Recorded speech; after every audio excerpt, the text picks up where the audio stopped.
Magandang umaga mga kaibigan, mga bossing, etc. etc. Time check 10 AM ng umaga. Ang gagawin ngayon, Sunday morning, pupunta tayo ng Dondrom. May gagawin tayo na Mazda 5 SUV Mazda. Nakabitan natin ng spring and etc.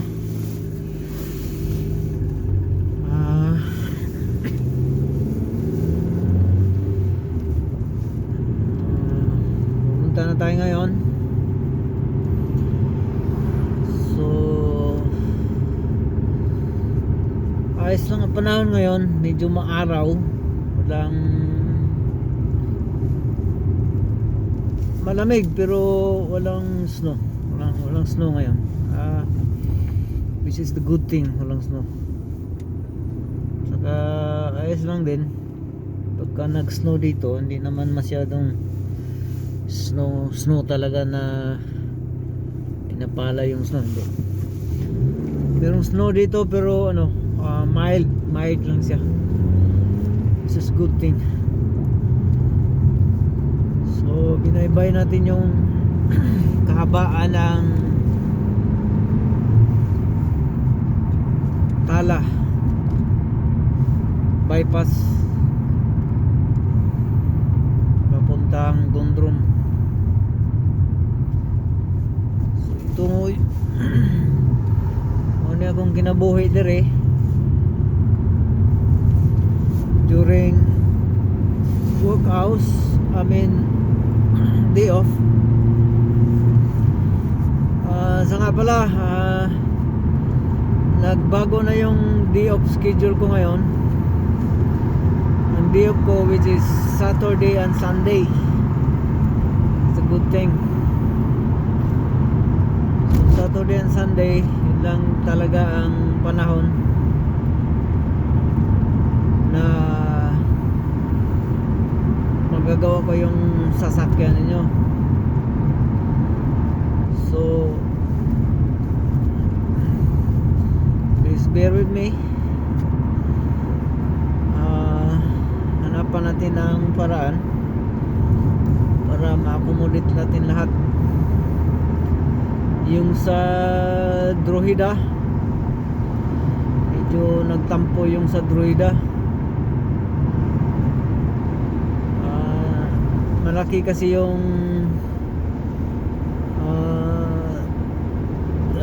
work order doon, which is papalitan ng maghanap tapos papalitan ng transmission, automatic transmission, including the torque converter. So malaking trabaho yun. Saka naghanap naman talaga ng pisa, at saka wala talagang mahanap. So bihira lang kasi yung torque converter sa yung sa Qashqai, sa mga sikanhan. Qashqai torque converter papalitan dahil maingay na itong yung kanyang bearing. Pag in-engage mo siya, kung natatandaan niyo nung punta ako sa Drogheda, kung in-engage mo sa gear, automatic itong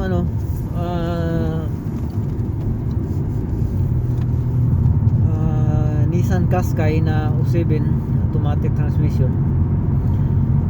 Pag in-engage mo siya sa drive, saka siya iingay.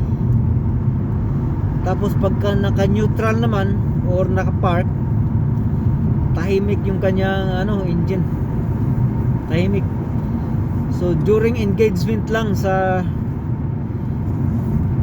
saka na siya magingay. So sabi ko sa kanya, yung torque converter nito, dadamay na rin yung transmission box, papalitan. So sinubukan ko maghanap, kasi bihira lang yung Qashqai na automatic transmission, walang mahanap.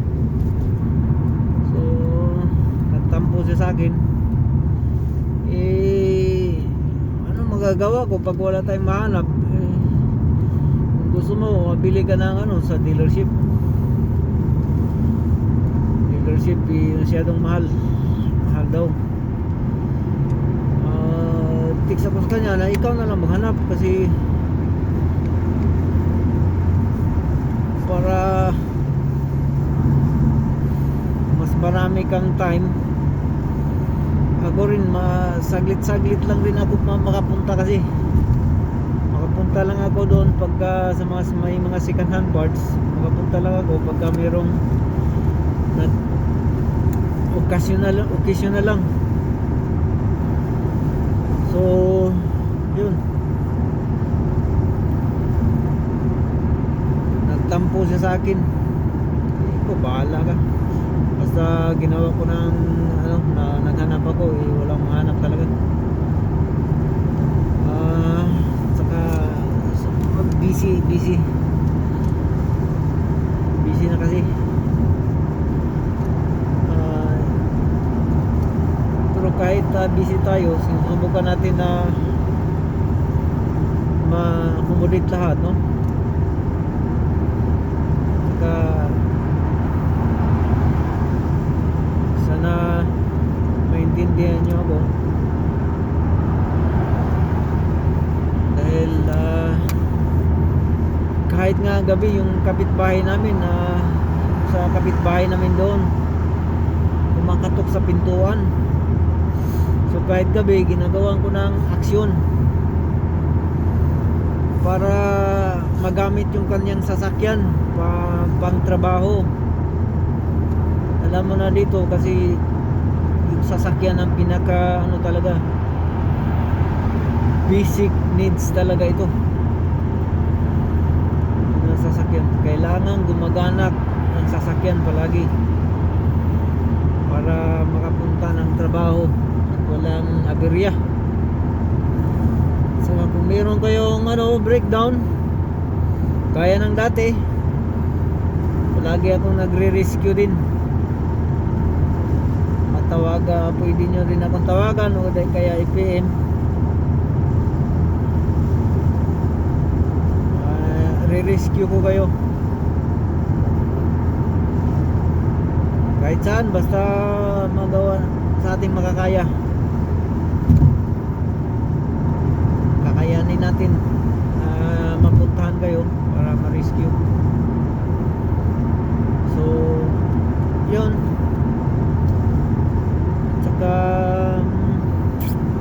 marami na din tayong na-rescue dati na hindi ko na ng video, kasi hindi pa ako na sa YouTube. Hindi pa ako ganong nag-upload ng video sa YouTube. So recently lang ako nag-YouTuber. Recently lang. So ngayon, bawat galaw ko ngayon i-upload ko para naman makatulong kahit paano, makatulong sa mga car communities dyan, makatulong. Tapos ayun, meron pa nga tayo na rescue na dati, way back 3 years ago. Walang video yun, lang picture. Yung clutch, bumigay yung clutch, so tinuwing natin ng gabi papunta sa kanyang apartment. Tapos meron ding shout out pala kay kay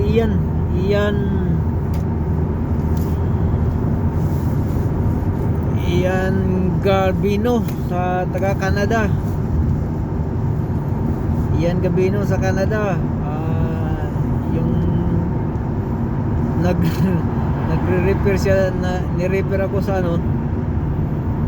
yung kaibigan niya na yung kanyang sasakyan na breakdown doon sa may Wicklow Mountains. Ang problema, naputulan pala ng timing chain. So piniim ako, tinawagan ako, nagkap tayo ng tawag from Canada. Tapos inaksyon na naman natin na magpa-rescue yung kanyang sasakyan. Actually binigay na yung sasakyan transfer of ownership kasi yung may-ari ng sasakyan na Toyota Avensis, kung nakita nyo sa video, yung kinakabitan ko ng clutch, bagong clutch at saka timing chain, yun, hanggang ngayon buhay pa yung sasakyan na yun. Iba na yung may-ari, gumagana pa rin hanggang ngayon. Recently lang na-service ko yung sasakyan na yun. Na-service napa-service ko na din kasi pina-service ng may-ari. So ayos yung sasakyan, solid, as in solid talaga, magana siya. Recently lang din pumasa sa City after service. So yun, ayos. Yun, 06 or 05 yun, hindi ko na matandaan. Yun, bagong palit ng timing chain, bagong palit ng clutch, ayos, magana hanggang ngayon. Ginagamit ng kanyang misis pang pick up lang ng pang pick up, pang service sa school. Dalawa kasi yung sasakyan nila, isang Qashqai, at saka isang Corolla, Toyota Avensis. So yun yung sasakyan nila. Lugi yung noon, nagbinta kasi bagong clutch, bagong chain, ayos. Bumili kasi ng bago din yung may-ari. Alam mo na, pagka madami ka ng pera, bili ka ng bago. Actually ayos naman yun kasi yung mga bago, bili ka ng bago, iwas breakdown. Pero ang disadvantage dyan, meron ding bagong sasakyan, bagong bili na nagbre-breakdown. So yun ang yun din ang disadvantage. At saka pagka nagka-breakdown na yun, bagong sasakyan nagka-breakdown, tandaan nyo, pagka once ang bagong sasakyan nagka-breakdown, tuloy-tuloy na yan. Worst things happen. Pagka ang sasakyan nyo na bago, nag-uumpisa ng breakdown, tuloy-tuloy yan. Ang ina-after lang yan yung warranty. After warranty, lalabas na yung mga sakit. Hindi naman lahat, depende lang sa sasakyan, paswertihan lang din sa mga sasakyan. Surti-surti lang sa mga sasakyan, makapili ka ng medyo maganda, at saka yung dating may-ari ng sasakyan maalaga. Yun, surti mo na pagka bumili kayo ng sasakyan na bago, tapos yung previous owner maingat at saka maalaga sa sasakyan. Wag lang yung pagka bumili kayo ng sasakyan, kailangan talaga, kung wala kayong alam sa mga sasakyan, magsama kayo ng mga kakilala ninyo na mayroong alam sa sasakyan para to do inspection, vehicle check. Pinaka basic lang naman yan. Pagka balak nyo bumili ng bagong sasakyan, check nyo oil, coolant, check yung may mga tagas, mga oil leak, at saka yung check nyo yung previous history, kung meron ba siyang history ng car accident o whatever, mga pinalitan, mga body shape, yung body, hindi gaano sa body. Ang pinaka-importante dyan yung lang talaga, yung engine, kasi ang engine speaks everything into a car. Kumbaga, that's the soul of the car, yung engine talaga. Good engine, mas maganda. Walang tagas, walang ingay, at saka pipiliin nyo yung sasakyan na hindi siya timing belt. Pipiliin nyo yung mga timing chain, kasi yung timing chain normally designed pang lifetime talaga yung timing chain. Pero meron ding timing chain na bibigay once na hindi nyo na maintain ang maalagaan ng like change oil and everything. Ang timing chain bibigay din yan pagka hindi nyo naalagaan. Saka yan ang tinatawag na lifespan. Ang lifespan nagdidepende sa maintenance. Pag magaling ang maintenance, maganda yung maintenance, the more long life ang engine tatagal, for life tataga. Kasi ang engine ng car design talaga yan for life. Pero pagka hindi mo naalagaan ng maayos, like mga service and everything, hindi natatagal, hindi tatagal sa sasakyan. Kahit bago pa ang sasakyan, basta hindi alagaan mo ng masyado, bibigay at bibigay talaga yan. Saka yan naman talaga, design talaga sa sasakyan, meron talagang bibigay. Pero hindi naman yung early age na bibigay, yung medyo tatagal din. So, sabi ko sa inyo, kailangan alagaan yung sasakyan. Number 1, langis. Kailangan maalaga sa langis, saka sa tubig, yung coolant palaging chine-check. Battery, may lifespan din yan yung battery, more or less 3 years. Kasi pag ang battery ay malalaman nyo ang battery, paano nyo ba malaman ang battery na sira na yung battery o hindi, kahit walang battery tester? Madali lang, kapain nyo lang yung gilid ng yung body ng battery nya, yung gilid nya, either gilid or sa harap, pating harap na body ng battery or casing ng battery. Pag may makapa kayo na medyo bloated battery, or yung medyo pakurba na yung nagdi-deform yung kanyang pinaka base or kaha niya sa battery, yun ay sira na. ibig sabihin yung battery cells niyan sira na, hindi na tatanggap ng charge galing sa alternator. So kailangan nyo nang magpalit ng baterya. Huwag nyo nang tagalan, kasi di more na tagalan nyo ang baterya,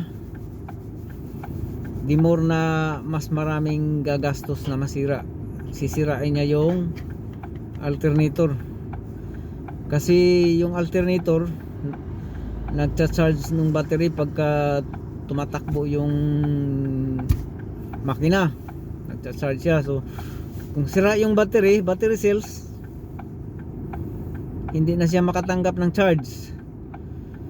So ang gagawin ng kanyang alternator is self-destruction,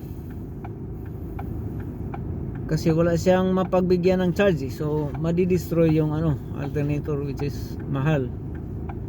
So doble na ngayon ang bibilhin mo, alternator at saka battery. So number 1 cause dyan, battery. Check. Pag bloated ng baterya, kahit walang battery tester, malaman nyo through kapain nyo lang yung casing ng baterya or yung body, pinaka base nya. Pag bloated na yan, sira na yan, that means sira. Tapos yun, mga tagas, check yung oil every normally mag-check yan ng oil before you start the engine. First day in the morning before start engine, check oil. Lalo na kung mag-travel kayo ng mga long distance, oil, coolant or water, huwag kayo maglagay, abiso ko lang, huwag kayo maglagay ng ordinary water or tap water sa radiator ng inyong sasakyan, dahil pangit ang dating.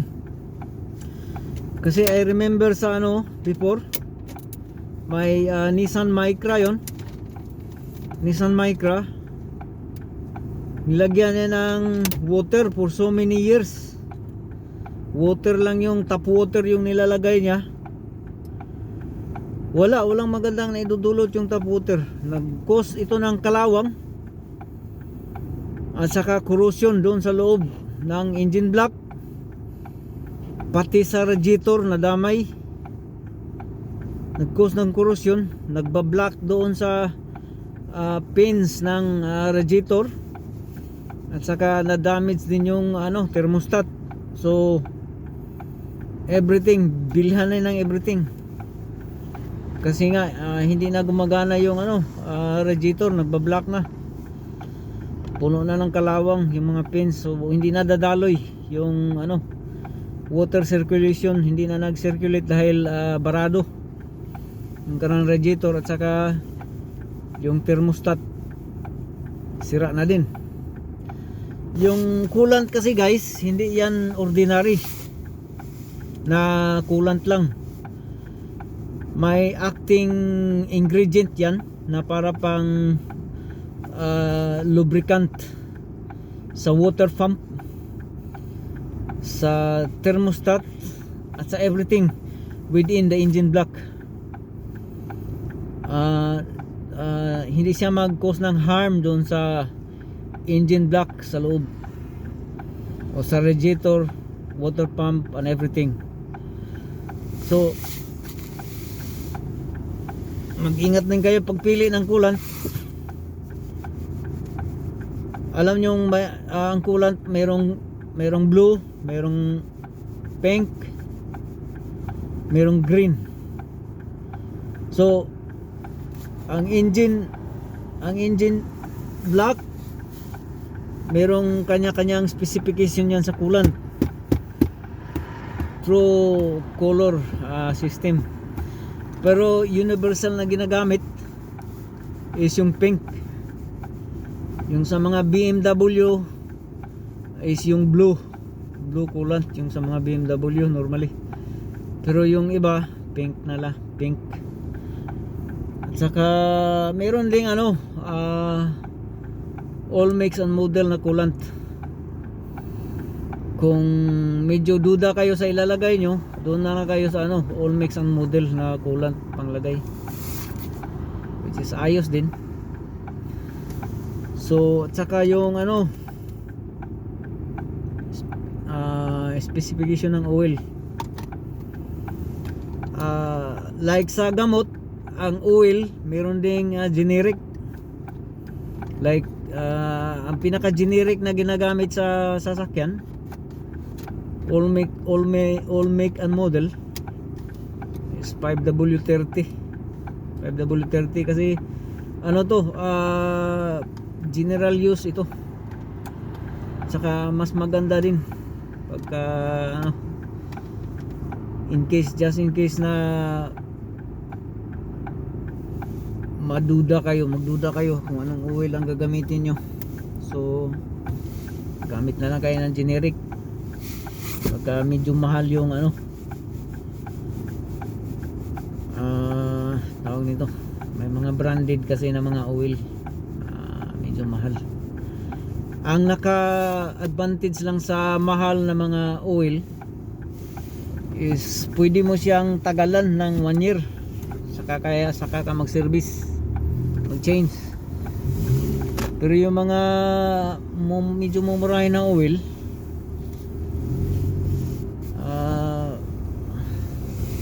6 months talaga, kasi may mga viscosity yan. Kasi yung mga medyo mumurahin na oil, ang viscosity life lang niya is medyo mababang klase. Yung mahal, mas longer yung mahal. Mas mahal, mas longer ang ano, kanyang viscosity, mas maganda yung viscosity. Yun lang ang ano, kaibahan ng ano, oil, branded at saka generic. Pero wala namang masama pagka ano, bumili lang kayo ng ano, mga generic. Pero pag mahal nyo talaga yung sasakyan, at saka sobrang attached na kayo sa sasakyan nyo, bili kayo ng ano, branded talaga na ano, oil. Kasi kung ako naman, doon ako sa mahal na oil, kasi araw-araw ko ginagamit yung sasakyan. Yun lang. So nandito na tayo ngayon sa may Dondrom, ano tawag nito, Dondrom ano, apartment pa ito, kabila lang ito ng ano, Dondrom outlet, malaking mall dito. So see you in a while. Thank you very much for watching. Bye bye.